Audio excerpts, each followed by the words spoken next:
আজকে একটা ভালো খবর আছে।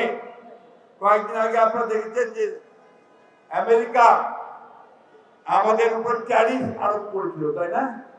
ট্যারিফ কি জানেন? মানে আমরা যা রপ্তানি করব তারপরে তারা 35% তারা ট্যাক্স নিয়ে নেবে। অর্থাৎ আমাদের যে জিনিসটার দাম 50 টাকা, এটা আরো 35 টাকা যোগ হবে সঙ্গে। ফলে 100 টাকায় 35 টাকা, 135 টাকা দাম হবে। ফলে আমাদের জিনিসটা বিক্রি হবে না।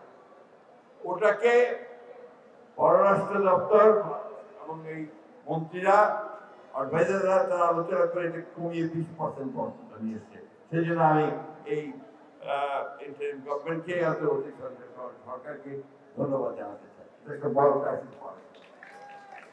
সবচেয়ে বড় ক্রাইসিস রয়েছে যে ঘোষণা আমাদের প্রধান উপদেষ্টা দিয়েছেন যে আগামী ফেব্রুয়ারি মাসে নির্বাচন হবে, তাই না? এই নির্বাচনটা আমরা চাই, দেশের মানুষ চায়। দেশের মানুষ একটা নির্বাচিত সরকারের অধীনে দেশ পরিচালনা করতে চায়। আমার তো যাওয়ারই জায়গা নাই। এখন ধরো আমার কোনো সমস্যা হলো, আমি কার কাছে যাব? পুরো এমপি নাই তো, আছে? তার যাবো কার কাছে? আমার সমস্যাটা পার্লামেন্টে কে তুলে ধরবে? লোক নাই। কে পার্লামেন্টে আমার দাবি নিয়ে কথা বলবে? লোক নাই।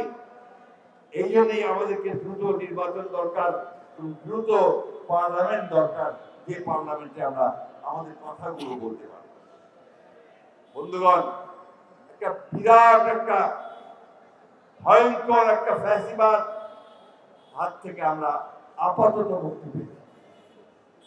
এই মুক্তি তখনই চূড়ান্ত হবে যখন তাদেরকে আমরা রাজনৈতিকভাবে সম্পূর্ণ নিশ্চিহ্ন করতে পারব।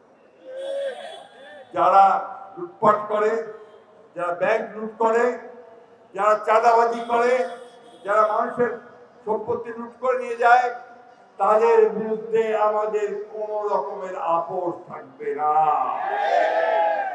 তাদেরকে আমরা কখনোই স্বীকার করবো না, তাদেরকে আমরা কোনো মতেই সামনে আসতে দেব না।